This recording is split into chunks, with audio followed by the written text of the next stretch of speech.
After nearly 3 decades covering the Buffalo Bills, this guy knows what he's talking about. Welcome to SalSpeak, the place to be for hard-hitting analysis from Sal Maiorana of the Democrat and Chronicle. Hi everyone, and welcome to another edition of SalSpeak. We're on Facebook Live on DemocratandChronicle.com, as we are on every Thursday, except last week when we had a bye week, Leo. I am with Leo Roth, the DNC sports columnist. And Leo, the Bills come off their bye 4-5, and it's really a shame that they couldn't get it done in Seattle, because that really could have been a game that maybe would have pointed the season back in the right direction after that. You know, they were on a 2-game losing streak at the time, and now they went into the bye week 4-5, and we're at the point in every Bills season for the last 16 years where must win is part of the vernacular now. They really have to win at a minimum 6 of the 7 games to have a chance to make the playoffs. Why don't we talk about, if we could, go back, give me your thoughts, since we haven't talked to everybody about the Seattle game, what you thought of that game. Because to me, I thought it was a positive step despite the loss for the Bills. Well, yeah, arguably it is, Sal. And nice shirt, by the way. Thank you. You too. Yeah, but again, how many years do we have to talk about this? They have to take, at some point, they have to make that step. That was a very good football game, and they played well. But in the end, didn't get the job done. They didn't win. A lot of kudos for Tyrod Taylor. Wow, great game by Tyrod. He's really come. You know what? Yeah, but I want to see him win that game on the road against a really good team which is proving they're getting healthier and they're playing well, and Russell Wilson, and they win and beat New England, which was a great football game. I don't know, Sal. I'm just kind of like not impressed. They need to win. They need to win those big deciding, those defining moments. And heck, Sal, they got to win 6 of the last 7. I think they got to go 7-0 because they're still in tiebreaker. Their tiebreaker situation is not good. They got to be 11-5, not 10-6. You're right. I mean, to be safe, they're going to need 11. Well, if they win 6 of the last 7, that means they'll be 7-5 in their conference games. You have to you're going to need help, most likely. Yeah. Other teams are going to have to lose probably certain games. So you're right. 6 out of 7 might not get it done in the AFC. I will go back to the Seattle game, and I'll say that for Tyrod Taylor, this is the game we've been looking for out of Tyrod. Now, he's been the Bills quarterback for a year and a half, and I would have to say, Leo, of all the games we've seen him play, this was the one where he looked most like an NFL quarterback. Not, a college quarterback running around, making great plays with his legs and then making mistakes in the passing game. I thought he played maybe his most complete game of his career. And when you consider it was against the Seahawks defense in Seattle, the toughest place maybe in the NFL to play, I thought it was a very positive step for Tyrod. You're right. He needed to get the ball in the end zone to win the game. But the fact that they gave them a game, and I don't think either one of us thought that was probably going to be possible, that the Bills would have a chance with 7 seconds to go to win in Seattle, I thought that was a good step for Tyrod. Now the question is, can he build off of it? And we didn't bring up any of the officiating. Well, no, we kind of forgot about that. Yeah. And I still have that replay on that last play of was it Richard Sherman, who just laid out Walt Powell, leveled him off the line, and there's no call. And of course Well, it ends up being a legal play, though. Yeah, it is a legal play. He just didn't need to do it the way he did it. Right. It was within that area, so it's okay. But still, it just seems so bad. Anyway, I do agree in Tyrod to this degree that he did look a little bit more confident, a little bit more in control, a little bit more like an NFL quarterback that he needs to be. But again, you're looking at a 500 guy. What is it? A game above 500? Yeah, something like that. 8-6 and 4-5. So whatever that comes out to. I need to see more. I guess we're gonna go, and this is his future right here in this last half, the 7 games to go in this season. So I don't. I want to see more accuracy out of him. I want to see more of a pocket game out of him. He's an enigma. He leads the NFL quarterbacks in rushing. He leads over the last 2 years in most 20-yard touchdown passes. The two things he does well. He's got run the ball and throw the deep ball. And now he needs to develop that other part of his game, which is moving the chains. And that's why I thought this game in Seattle was a key game for him. I thought, again, this was the game of all the games he's played where he looked like a quarterback who knew what he was doing. He was pushing the ball down the field. He was using all the field. He didn't just throw the deep ball or check it down. He was using the middle of the field. It was too bad he didn't get Charles Clay more involved. But this, to me, again, he might have had better statistical games in the past, but this was a game where he looked like a true NFL quarterback. Now, like I said, the key is going to be they go into Cincinnati on Sunday. Can he build off that and continue to play that way? That was Monday night, the bright lights. Everyone seems to save their best for those primetime games. And let's hope that wasn't the case with Tyrod, that was why this happened. I saw good signs. Now, again, you know me. I've been one of his harshest critics. I don't really believe that he's the quarterback of the future, given the way he has played. That game, to me, I'll sign up for that if he can continue to play like that. Are you going to sign up for him? Oh, all right. Like I said, I'll give him the rest of the season even. I'm not ready to cut him here or turn the page on him. But you make a great point, Sal. Yeah, get up for a Monday night. Now you got a really a good. I've always liked Cincinnati. They're a tough team. I've liked the way they've been put together, and shout out to Paul Alexander, our Rochester guy, coaches the line there. That's a big test. That's another AFC team, knows how to get to the playoffs. Yeah, maybe they're not this and that, but you got to go in there. He's got to build on it. He's got to be the same. He's got to be better. I mean, his rating's under 90 now. I think his yards per attempt is 6 point something. Yeah, it's low. He doesn't have great. I know. There's some great analytics within his game that aren't just blowing you away. So he's got a lot of room to go here. And I've always said that. I'm in that category. I'm just saying that I thought this game was a step in the right direction. Okay. We have a guy here, Bradley Bedell, who's kind of counteracting my point. He says Taylor looked more like an NFL quarterback, ?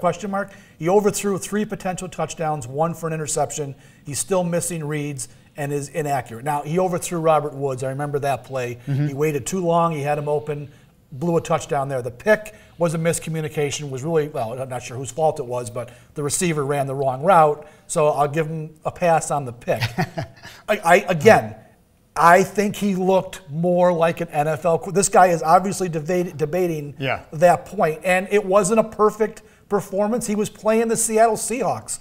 It's hard to be perfect against them. I'm just saying that it wasn't the Jacksonville Jaguars out there last Monday night. That was a good football team that they played, and I thought it was maybe his best game as a Bill.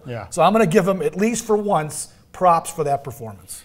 And like I said, I don't think he had a McCoy at full strength. He's getting back, hopefully.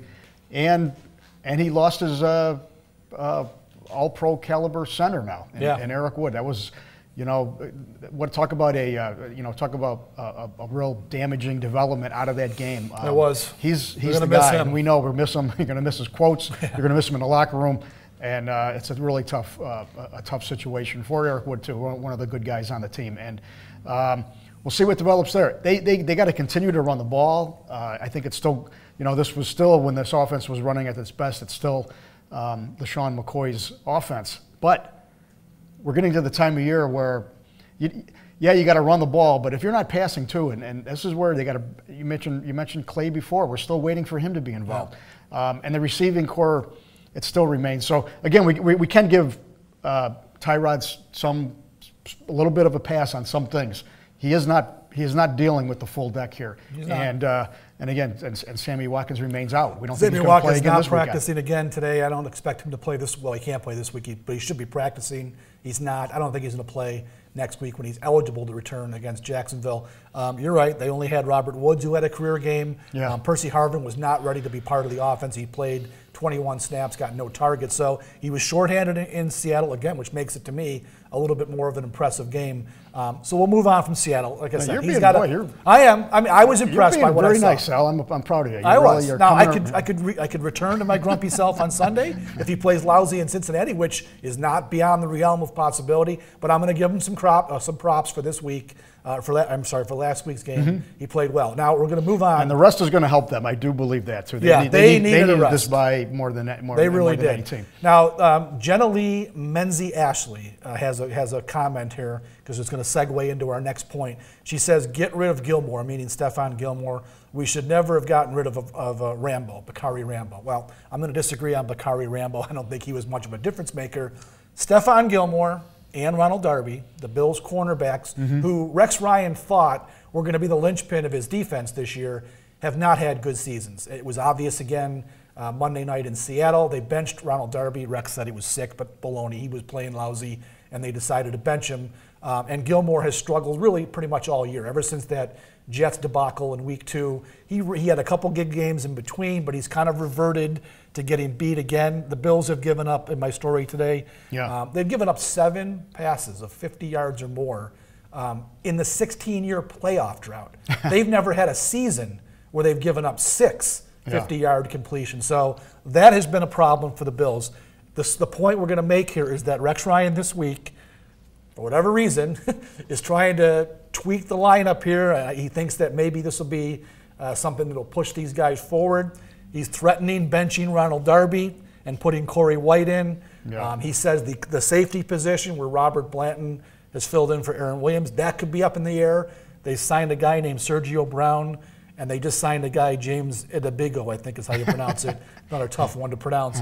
He won't play this week, I don't think. But he's willing to start looking at competition because he's not happy. Tell me what your thought is on this. Well, is Ed Reed playing? Is Ed Reed playing? We're in week 11 here to be having open competitions. Then I don't care about any of these guys they bring off the street and sign. Ed Reed would actually probably step in and do a decent job. He could play. There's no doubt in my mind he could play. He's the Bills' one of the defensive backs coach, as you all know. There's absolutely he could play. Yeah. He's in shape. He's smart. He could do it. Anyway, hey, they miss Aaron Williams. The great stats he had today in today's story, giving up these long balls. Yeah, those are game changers. And all these, and when you go back and look at when those plays happen, those were all game-deciding plays, and they can be that way. They have as we know, those kind of balls.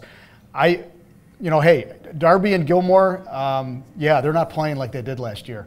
At the same time, sacks are up. And Rex did allude to that. Well, they can't be playing all that bad because some of that is attributed to good secondary play that allows those sacks to happen up front. So I think this team hasn't had the great safety maybe since Jairus Byrd, a great ball hawk, a great guy that you wonder how good he was. But. Yeah, and since he left Buffalo, losing Williams was big, and he certainly wasn't a Pro Bowler himself. So, and now you're trying to get by with some of these guys, these free agents, these older guys off the street that were brought in this year. So it's not a good situation. The secondary, and I don't know.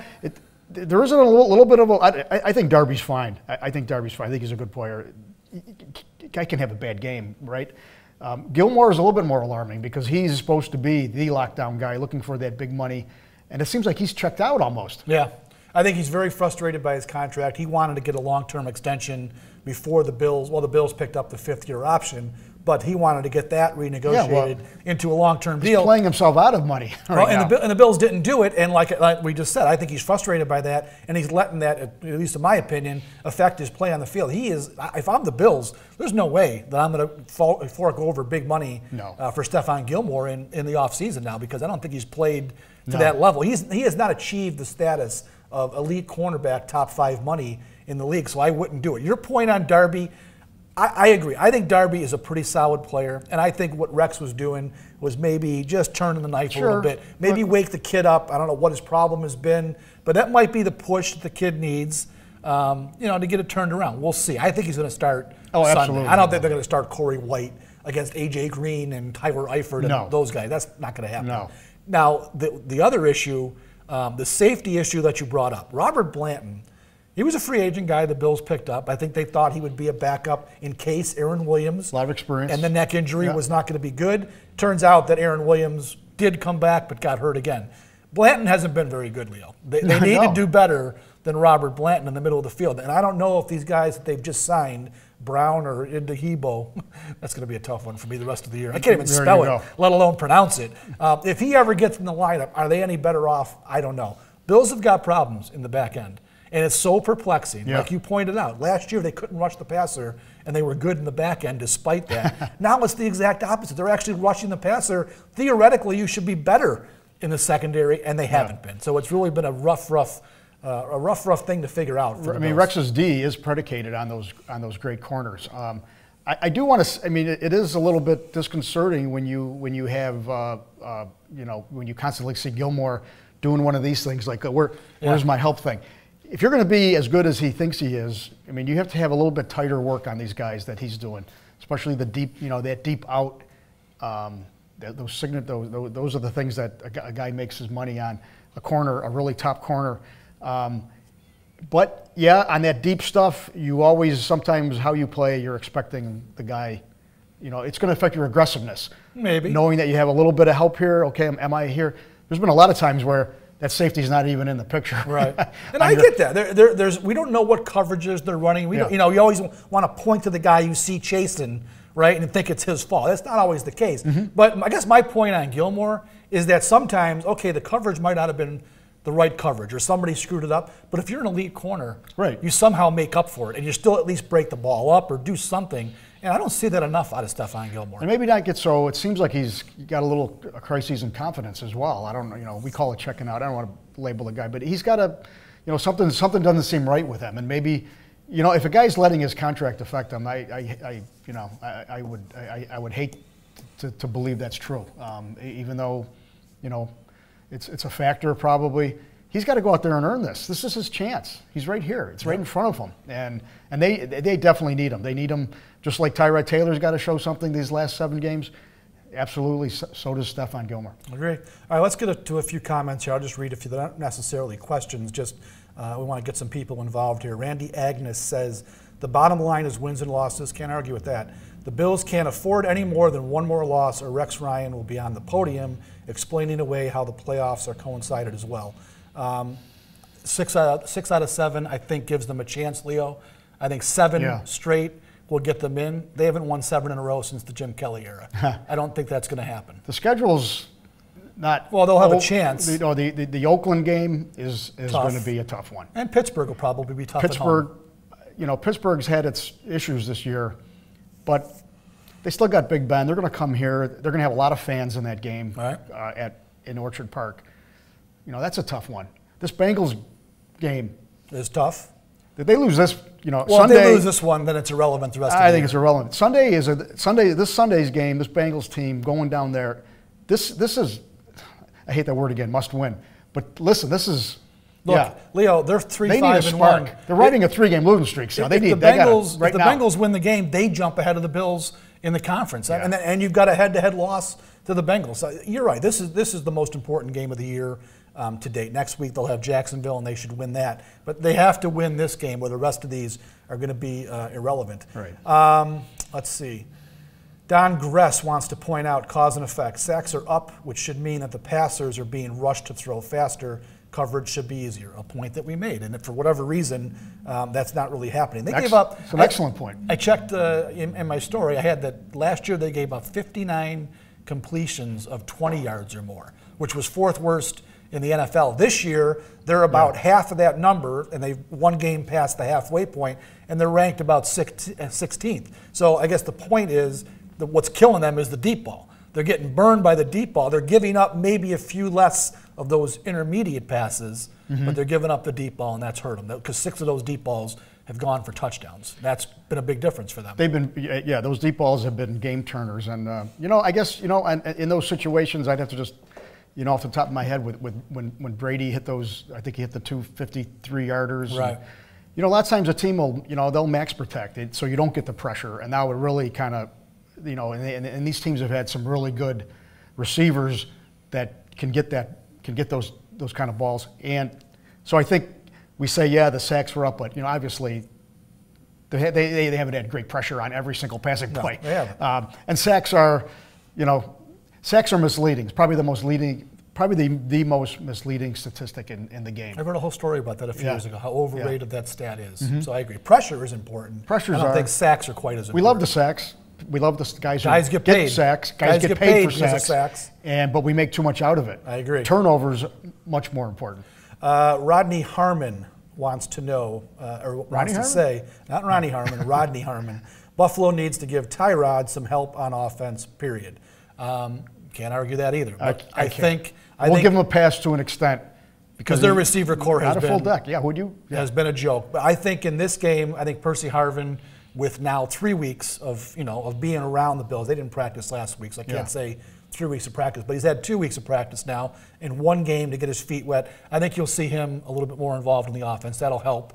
Robert Woods, if he can build on that game last week, that was a good sign to see. LaShawn McCoy should be ready to go. His hamstring had the extra week to heal. I think he's good to go. McCoy's 100%. They could run the ball against this team. We could see this offense. The Bengals are not a good rush defense team, get so the they way have a they chance. were. The key, I think, is Charles Clay. That's the guy on offense that they need to somehow get more out of. What is your theory on Charles Clay? I just don't think he's very good. I think they overpaid for him. Yeah. He was a restricted free agent, so the Bills had to overpay for him to make sure Miami couldn't match the offer. And I kind of said that last year. He was a nice player for the Dolphins, but he wasn't a $38 million tight end. And we're finding that out. At some point, maybe I got to say, maybe Charles Clay isn't the guy. He is not Rob Gronkowski, Jimmy Graham, Tyler Eifert, who we're going to see this week. And that's who they played those guys 3 in a row. And that's who Doug Whaley thought they were getting. Yeah, and they're not. And you see some of these tight ends and what they do.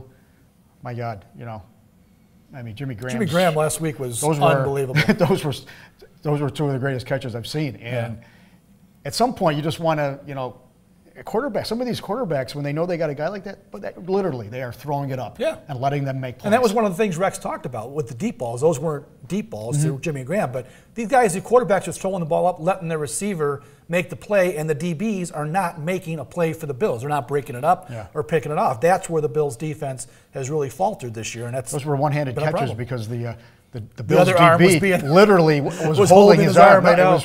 Literally, and that did happen. So. Jay Franklin has a couple here. He first of all wants to say Darius needs to get his butt in shape and get back to his all-pro form. He got his money and then he slacks off. We talked about this actually. I forgot all about Darius. I know. We were talking about this in the locker room, Jerry Sullivan and I. It almost seems like this guy got his $60 million guaranteed money and really hasn't given a crap since. Now, I'm not going to put that on. I'm not going to say that it's true. I'm not going to say it's true. You just did. But I can sort of feel, just by watching him, he has not been, ever since he signed that contract, and now he's played one game this year because of suspension and injury, and he looks in the locker room like he's perfectly fine, walking around, joking. I don't know. If a guy that is making that kind of money has played one game this year, I don't want to see him running around the locker room acting like a clown. Have some pride in yourself. And he doesn't seem to have any. I'm with you, Sal, and I don't want to, again, I think, Darius lost me when I saw him down at the Watkins Glen for the NASCAR race, and he showed up when he was, I don't know if he had been suspended yet, but that was coming yet. Well, he was supposed to be going to rehab. He was just nursing, the rehab. And he showed up at the race, and they brought him into the press room, and everyone interviewed him, and he was wearing this goofy sailor's hat, and I don't know. Maybe I was getting the same feeling. I'm not saying these guys can't have lives and be people and do their thing, but it does rub a lot of people the wrong way. They want to see, we expect some professionalism and some real dedication to the craft while you're here to play. Because, really, listen, talk about a lost season. Yeah, it is. It is a lost season. And I don't know if he's on the practice field today. Not sure exactly what he's doing out there, but I guess I can't really count on him to play this week. It'd be a nice surprise if he does. They can certainly use him if he's the Darius that we think he can be. But you're right. It has been a lost season for him. The 4-game suspension was enough, and then they get hurt right after that and be basically useless for the next 5 games. Because conversely, Sal, we see a guy like Kyle Williams, and you know what a kind of guy Kyle Williams is. And what he does to play every week. I mean, literally, the guy tapes himself together to get out there, and just the attitude that he has, and it just rubs off. He must look across that locker room and just shake his head. Yeah, and he always defends Darius because I think he has to. But I think if you and I took him out for a beer and we were off the record, I think he'd have a couple different things to say. I really do. A couple more, and then we'll close it out here. Nicholas, man, I can't pronounce his name. Haralambides, whatever. Nicholas. The Bills just signed him. Yeah. Why can't we run a decent screenplay? You see what Prescott did the other day for the Cowboys, that little screen out to Elliott. They got the offensive lineman out in front of him. They blocked it great. He made one guy miss, and he was gone, 83 yards. With a guy like LaShawn McCoy, you wonder why they can't do that. Because really, McCoy in the passing game, to me, has been a bit of a disappointment. He's been a great runner for them. I thought when he played for Philadelphia, I think he was much more involved in the passing game. And he really, he's got like 20, do you have the stats there? It's a very small number of catches and yards. It's like 28 catches. 24 catches, 5.5 a catch, too. That's just not enough. I don't blame McCoy. I don't, because I think he would be more effective if they gave it to him. And that whole thing about getting a great talent out in space, and especially with, I know the way Richie Incognito moves and pulls. They can get him out there. Miller, Wood when he was healthy, when he was here. They got the personnel to run a great screen game. I mean, they run those stretch plays, and the screen is very similar in structure to that. I don't know why they don't do it more. It's a good point, because I think they have talented guys who can make that play work. It's just not really a part of their playbook, I guess. I'm not quite sure why. Bradley Bedell, again, making a point on Tyrod. It says a lot when your last quarterback to throw 300-plus was Kyle Orton. That's true. 2014, Tyrod has not had a 300-yard passing game. He got close. He got close a couple times, but not quite there. No, and there was and before Orton did it, there was a long stretch where guys couldn't get to 300. Before Fitz got it. Before Fitz came to town, there was a long, what was that 4-year stretch or something. Yeah, it was ridiculous. This whole 16 years is a blur. It's a blur. It really is. All right, you want to wrap it up for the week? Yes, I do. What do you think about Cincinnati? Do you think they can go into Cincinnati and win the game? I actually just was on radio, and I picked the Bills to win. And the only reason I picked them, two reasons. They're coming off their bye. The Bengals just played a Monday night game. I don't think the Bengals are quite the team we thought they were. But the main reason I'm picking the Bills, they are absolutely in a must-win. The Bengals, because they play in the AFC North, believe it or not, they could lose this game and still have a chance to win their division. Baltimore's playing at Dallas this week. They're going to be 5-5 when it's over with. Buffalo has to win, and I think that might be just enough to pull an upset here. What do you think? I'm going to pick the Bills as well, just out of some belief, hope, desperation that maybe, Rex Ryan will have this last gasp. Going to that Seattle game, he said, "Everybody, empty your tanks." Well, they got to empty their tank again here. Well, now they're replenished from the bye week too. Right. Well, we're to believe that the tanks have a little bit more fuel in them. So you're picking the Bills? Spend it all. Yeah, I'll pick the Bills in this one. I think they matching shirts, matching picks. Yeah. Well, I'm picking them, like I said, out of some belief and hope that this team has a little bit of to get it done, and they are healthy, and I think they can run on this team, and I. But again, I've always liked Cincinnati. I think, and I know their whole story is, how many years in a row getting to the playoffs and not doing anything. They haven't won a playoff game. And they're kind of in that reeling state here, where they're probably not the teams they were these past few years. But they're home, and it's going to be it's a really tough. But the Bills are in.